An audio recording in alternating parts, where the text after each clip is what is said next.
Hello दोस्तों, मैं ऋषिकेश कुमार आप लोगों का आपके अपने यूट्यूब चैनल एजुकेशन अड्डा में बहुत बहुत स्वागत करता हूं। आज हम फिर आपके लिए एक नया वीडियो और एक नया टॉपिक लेकर आए हैं। आज जिस हम टॉपिक पर चर्चा करेंगे वो आपका टॉपिक भूगोल से रिलेटेड है, ज्योग्राफी से। इसमें आपको संसाधन के बारे में बताएंगे आज, क्योंकि ये भी आपका इंपॉर्टेंट पार्ट है जो 9वां 10वां और आगे भी पढ़ा जाता है और इसमें से भी एग्जाम में काफ़ी प्रश्न पूछे जाते हैं। तो आज हम इस पर डिस्कस करेंगे, है ना। तो इसमें आपका उत्पत्ति के आधार पर, उपयोगिता के आधार पर और स्वामित्व के आधार पर, ये तीनों पर आज हम चर्चा करेंगे और एक संसाधन पर चर्चा करेंगे। इसमें क्या होता है कि इसमें ये आपका एसएसटी का पार्ट है ना, भूगोल का। इसमें क्या होता है कि लड़का को सिर्फ किताब का भाषा जो है लिखवा दिया जाता है और उसको वही समझा दिया जाता है, और लड़का क्या करता है, रट लेता है, फिर भूल जाता है, फिर रटता है, फिर भूल जाता है, यानी कि उसका कहीं क्लियर कॉन्सेप्ट नहीं मिलता है उसको, ठीक है। और इसी क्रम में कभी कभी क्या होता है, लड़का थुना जाता है कोचिंग में या टेस्ट में, कम नंबर आता है क्योंकि उसको समझाया नहीं गया है, रटाया गया है। सिर्फ किताबी भाषा बता दिया जाता है कि हाँ फलना ना चिलना होगा, है ना, और उसको कहा जाता है कि याद कर लिया ना, ठीक है। और लड़का गया घर रट के आया, नहीं सुना या थुरा गया। तो हम लोग इसी दिशा में एक छोटा सा प्रयास किए हैं।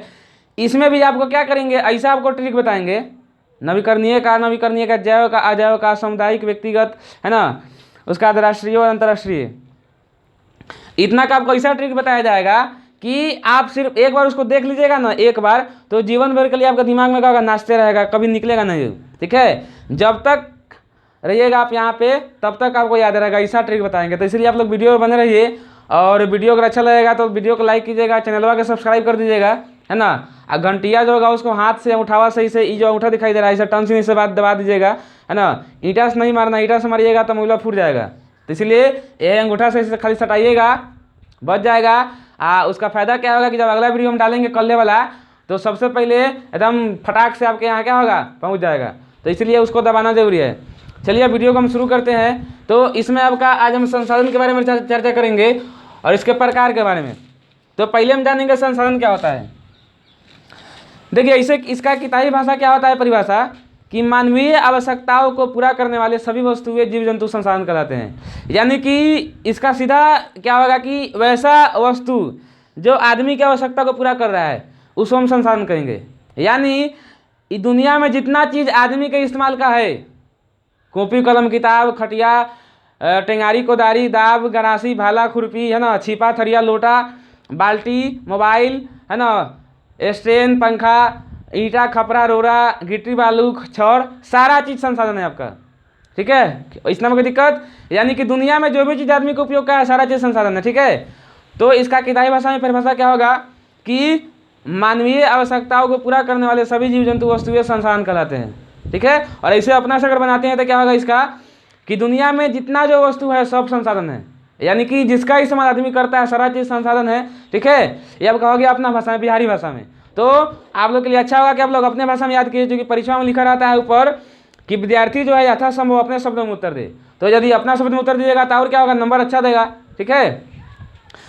चलिए अब जानेंगे इसके प्रकार के बारे में, आखिर इसका कितना प्रकार होता है। तो पहले आपका उत्पत्ति के आधार पर, उत्पत्ति का मतलब होता है निर्माण, जन्म होना, ठीक है। उसके आधार पर संसाधन को कितने भाग में बांटा गया है। तो उसके आधार पर संसाधन जो होता है दो प्रकार का होता है, ठीक है। दो प्रकार का होगा, एक आपका होगा जैव और एक होगा अजैव। तो अभी हम बारी बारी इस दोनों के बारे में बताएंगे आपको और ट्रिक देंगे इस दोनों का कि आपको जीवन भर के लिए याद रहेगा, ठीक है। ऐसा धाकर ट्रिक है एकदम खखोरने वाला कि एकदम आपको एक बार दे देंगे ना तो एकदम खखोरता रहिए उसका जीवन भर, एकदम धांसू ट्रिक है। चलिए ध्यान दीजिए। देखिए जैव का मतलब क्या होता है, जैव का मतलब होता है, जैव का मतलब होगा जीव, जैव का मतलब जीव होगा, चाहे इसको सजीव भी कह सकते हैं हम लोग, ठीक है। जैव का मतलब जीव, और जीव है तो सजीव है। तो वैसा संसाधन जिसमें सजीव के सारे लक्षण पाए जाते हैं उसको हम जैव संसाधन कहते हैं। यानी कि सजीव वस्तुओं के समूह को हम जैव संसाधन कहते हैं। कोई दिक्कत, इसका मतलब होता है जैव का मतलब जीव है, जीव है तो सजीव रहबे करेगा, ठीक है। जैव है तो सजीव, तो सजीव वस्तुओं के समूह को क्या कहेंगे हम, जैव संसाधन कहेंगे।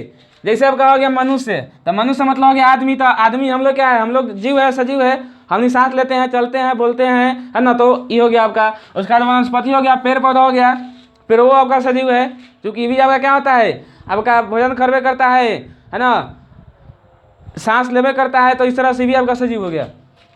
उसका बाद मत्स्य है, यानी कि मछली। तो मछलियों क्या है आपका, मछलियों आपका सजीव है, वो पानी में क्या होता है, फकर फकर क्या होता है, सांस लेता है, गलफरा के द्वारा पानी में क्या होता है, सांस लेता है, बाहर निकलिएगा मर जाएगा, वो भी आपका सजीव है। तो इस तरह से क्या होता है कि सजीव वस्तुओं के समूह को हम क्या कहेंगे, जैव संसाधन कहेंगे। कोई दिक्कत? चलिए अब अगला में चलते हैं। अगला है अजैव। तो आपका इसका उल्टा कर दीजिएगा ना जैव का, तो अजैव निकल जाएगा आपका। जैसे कि देखिए अ का मतलब क्या होता है, जहाँ अ लगेगा उसका मतलब हो जाएगा नहीं, अजैव। अ जो है ससुरा सबसे बड़ा पनौती है, ये जहाँ लग गया उसका कहानी मतलब क्या होगा, सकारात्मक से सीधे नकारात्मक में घुसा देगा, यानी कि पॉजिटिव से सीधे नेगेटिव में आ जाएगा। ठीक है, ये ससुरा बहुत बड़ा पनौती है, तो इसका मतलब जहाँ हो गया, जहाँ आ गया, इसका मतलब सीधा होगा नहीं। ठीक है, यानी कि कोई अमीर आदमी के आगे लग गया ही तो भिखार बना देगा उसको, स्थिर के आगे लग गया तो अस्थिर हो जाएगा, दौड़ा देगा उसको बिना मतलब के। ठीक है, तो इसलिए ससुरा क्या है, सबसे बड़ा पनौती है ही। तो देखिए यहाँ पे अ का मतलब क्या होगा, नहीं। अ मतलब क्या होगा, नहीं। जैव मतलब क्या होगा, जीव। आपको बताया जैव का मतलब यहाँ पे जीव, तो यानी कि जीव नहीं है। तो जीव नहीं है तो क्या है, जीव नहीं है तो क्या है, वो क्या है, निर्जीव होगा। जीव ना है यानी कि सजीव नहीं है तो निर्जीव है ना होगा, वो दुए को तो होता है वो सजीव को निर्जीव। तो जब सजीव नहीं है तो निर्जीव होगा। तो इसमें क्या हो जाएगा कि निर्जीव वस्तुओं के समूह को हम क्या कहेंगे, अजैव संसाधन कहेंगे, यानी कि जिसमें जीव का लक्षण नहीं पाया जाता है।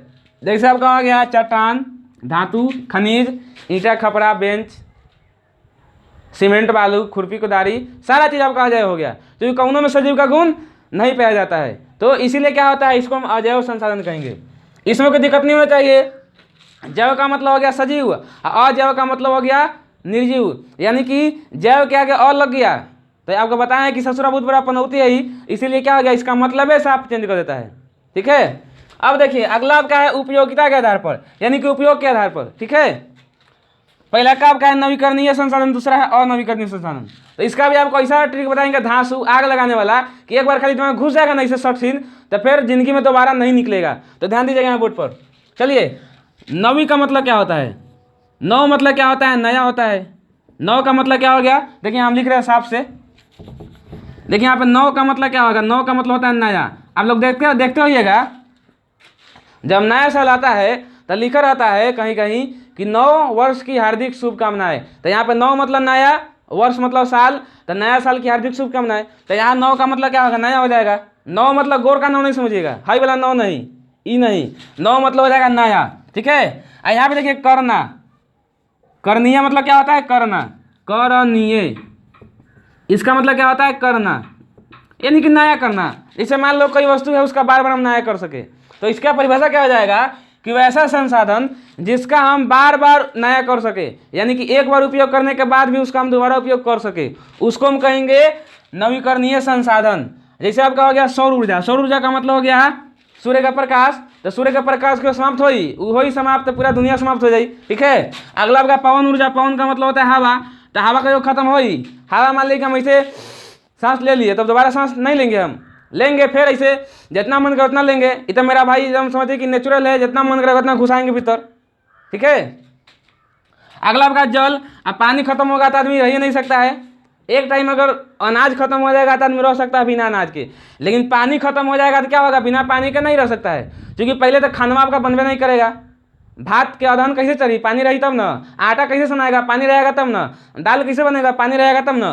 तो यहाँ पे ये आपका इंपॉर्टेंट है। तो ये सब ऐसा संसाधन है जो एक बार इस्तेमाल करने के बाद हम दोबारा इस्तेमाल कर सकते हैं। जैसे सूर्य का प्रकाश आज उग गया तो बिहान नहीं उगेगा, बिहान उग गया। हवा भी हम लेंगे सांस, 1 घंटा के बाद हवा खत्म हो जाएगा, ले सकते हैं। पानी भी पी लेंगे तो फिर हमें पानी दोबारा नहीं मिलेगा, मिलवे करेगा। तो इसीलिए ये सब क्या है, आपका नवीकरणीय संसाधन है, यानी कि ये सब काम बार बार नया कर सकते हैं। एक बार उपयोग करेंगे फिर दोबारा उपयोग करेंगे, एक बार उपयोग करेंगे फिर दोबारा उपयोग करेंगे, तो इसलिए इसको हम कहेंगे नवीकरणीय संसाधन। कोई दिक्कत? चलिए अगला आपका अनवीकरणीय। तो यहाँ पे देखिएगा, ध्यान दीजिएगा, यहाँ आपका सेम कंडीशन आ गया, यहाँ आपका अनवीकरणीय, अनवीकरणीय, अनवीकरणीय।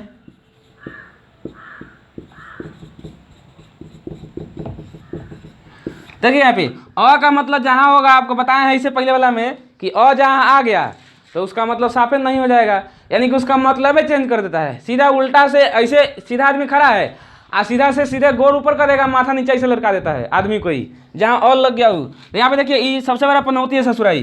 तो अ का मतलब यहाँ पे नहीं होगा, आ नौ मतलब नया, आ करनीय मतलब करना, यानी कि नया नहीं करना। तो नया नहीं करेंगे तो पुराने रहेंगे क्या, यानी कि एक बार उपयोग करेंगे या फिर दोबारा खत्म हो जाएगा ये। और बैठ के कीर्तन गाते रहिए आराम से, श्री राम जय जय राम, ठीक है। ध्यान दीजिए यहाँ पे। तो इसका परिभाषा क्या होगा कि वे सभी संसाधन जिसका हम एक बार इस्तेमाल करने के पश्चात फिर दोबारा इस्तेमाल नहीं कर सकते हैं, उसको हम कहेंगे अनवीकरणीय संसाधन। यानी कि जब एक बार खत्म हो जाएगा ना ससुरा, ये बहुत बेईमान आदमी है, एक बार खत्म हो जाएगा फिर दोबारा आएबे नहीं करेगा, आएबो करेगा तो बनने में बहुत समय लगेगा, लाखों करोड़ वर्ष लग जाएगा। तब तक आदमी बैठ के हरि के गुण गाएगा, कीर्तन गाएगा, भजन गाएगा, ठीक है। तो इसीलिए इसको हम कहेंगे अनवीकरणीय संसाधन। जैसे जीवाश्म ईंधन हो गया आपका, कोयला, पेट्रोलियम, ये सब आपका है जीवाश्म ईंधन। ये सब एक बार खत्म हो जाएगा ना, तो इसको बनने में फिर लाखों करोड़ वर्ष लगेगा, तब जाकर तैयार होगा। तब बैठ के आप मच्छर मारते रहिए, माछी मारते रहिए, ठीक है। ध्यान दीजिए। तो इसीलिए इसको क्या कहेंगे, हम अनवीकरणीय संसाधन कहेंगे। यानी कि वैसा संसाधन जिसका एक बार इस्तेमाल करने के पश्चात दोबारा इस्तेमाल हम नहीं कर सकते हैं, उसको हम क्या कहेंगे, अनवीकरणीय संसाधन कहेंगे। चलिए आगे चलते हैं। अगला आपका स्वामित्व के आधार पर।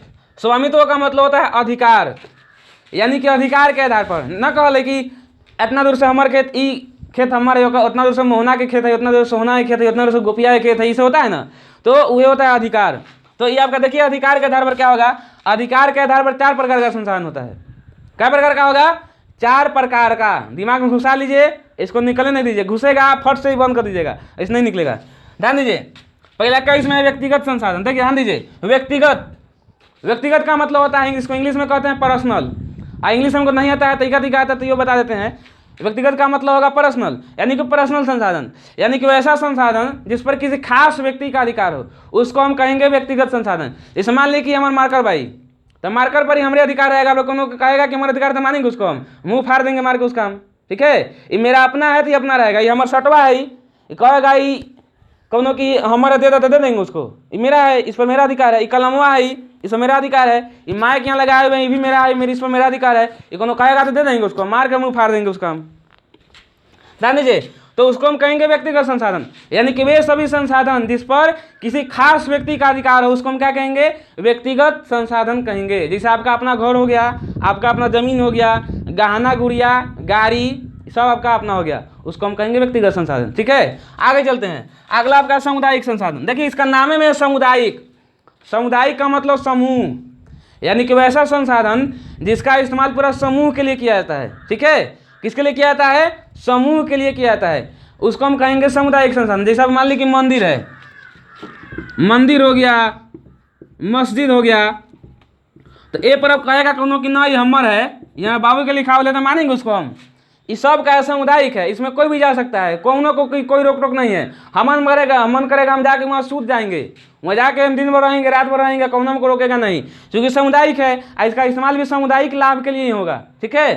तो वे सभी संसाधन जिसका इस्तेमाल समाज के लिए होता है, एगो समुदाय के लिए होता है, उसको हम सामुदायिक संसाधन कहते हैं। जैसे मंदिर हो गया, मस्जिद हो गया, स्कूल हो गया, हॉस्पिटल हो गया, ये सब क्या है आपका सामुदायिक संसाधन है। अब स्कूल है तो ऐसा थोड़ा है कि स्कूल में फलनावा के बेटा पढ़ जाएगा, आज चिल्लावा का नहीं जाएगा, क्या कि चिल्लावा गरीब है, फलनावा अमीर है, तो ऐसा थोड़े होता है। उस सामुदायिक, उसमें कोई भी जा सकता है, ठीक है। चलिए आगे चलते हैं। अगला आपका राष्ट्रीय संसाधन। ध्यान दीजिएगा यहाँ पे राष्ट्र का मतलब क्या होता है, यहाँ पे ध्यान दीजिएगा आप लोग। राष्ट्र का मतलब होता है देश। हम लोग किस देश में रहते हैं, कौन राष्ट्र में, तो भारत राष्ट्र में। हम लोग भारतीय हैं, गर्व से कहिए कि हम लोग भारतीय हैं, ठीक है। चलिए, तो राष्ट्र मतलब होता है देश, ठीक है। तो राष्ट्रीय संसाधन यानी कि वे सभी संसाधन जो किसी राष्ट्र के अधीन होता है, यानी किसी देश के अधीन होता है, उसको हम राष्ट्रीय संसाधन कहेंगे। इससे क्या होता है कि सब देश का अपना अपना क्या होता है, सीमा होता है। तो उस सीमा के अंदर जो भी होगा संसाधन, सारा उस देश का होगा। जैसे मान लीजिए भारत का सीमा है, तो भारत के सीमा के अंदर जो भी चीज़ होगा सब भारत का होगा। अब बाहर चल गया दूसरा का हो जाएगा, क्योंकि उस पर मेरा अधिकार नहीं है, ठीक है। तो वे सभी संसाधन जो किसी राष्ट्र के अधीन होता है, उसको हम राष्ट्रीय संसाधन कहते हैं। कोई दिक्कत। चलिए अगला आपका अंतर्राष्ट्रीय संसाधन। तो इसका उल्टा कर दीजिए, ध्यान दीजिए, यहाँ पे क्या होगा, इसका उल्टा कर दीजिए। यहाँ पे खाली एक देश का था, और यहाँ पे अंतर मतलब क्या होता है, पता है। अंतर समझिए ना, दो चीज में अंतर करना, चाहे दो से अधिक में अंतर करना, है ना। चलिए, तो अंतर हो गया, राष्ट्र मतलब देश, यानी कि अंतर देश, ठीक है, यानी कि वे सभी संसाधन जिस पर किसी एक देश का अधिकार न होकर पूरे दुनिया का अधिकार होता है उसको हम कहते हैं अंतर्राष्ट्रीय संसाधन, और इस पर नियंत्रण करता है अंतर्राष्ट्रीय संगठन, ठीक है, उसको हम क्या कहेंगे, अंतर्राष्ट्रीय संसाधन कहेंगे। यानी कि वे सभी संसाधन जिस पर किसी एक देश का अधिकार न होकर पूरे दुनिया का अधिकार होता है उसको हम कहते हैं अंतर्राष्ट्रीय संसाधन। कोई दिक्कत? तो यहाँ पे आपका संसाधन पूरा समाप्त हो गया, उत्पत्ति के आधार पर, उपयोगिता के आधार पर और स्वामित्व के आधार पर। इसमें कोई दिक्कत नहीं होना चाहिए आपको। कोई दिक्कत होगा तो कमेंट करके बताइएगा, कमेंट आपका नीचे रहता है, लिखिएगा कि कोई दिक्कत है तो हम फिर कोशिश करेंगे कि इसको अगला वीडियो में डिस्कस करेंगे, ठीक है।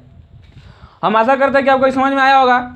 आप पढ़िएगा तो हम बिंदास हंसते चूँकि ऐसे पढ़िएगा ना तो आपको बोरिंग फील होगा, आप पढ़ते पढ़ते नींद आ जाएगा, आप बाउंस करेगा दूंगा तो ऊपर सही से, ऐसे बोलेंगे ना तो आपका माथा पर से ऐसे ए में नहीं घुसेगा, ए पर से फट से बाउंस कर जाएगा, ए में पास हो जाएगा, आपको कुछ समझ में नहीं आएगा, बोरिंग फील होगा, नींद लगेगा। तो इसलिए पढ़िए बिंदास होके, हंसिए, हमेशा हंसते रहिए, खेलते रहिए, आप खेलते खेलते पढ़िए, कोई प्रेशर लेने का बात नहीं है, मन करे वो खनिए पढ़िए, पर जरूरी नहीं पढ़ना है, ठीक है। तो चलिए फिर वही बात, अगर आपको वीडियो अच्छा लगेगा तो चैनल को लाइक कीजिएगा, सब्सक्राइब कीजिएगा और घंटिया जो होगा उसको दबा दीजिएगा अंगूठा से, ठीक है, कि अगला वीडियो कल जब डालेंगे तो आपको खट से आप तक पहले पहुंच जाएगा। चलिए फिर मिलते हैं अगले वीडियो में, तब तक के लिए धन्यवाद।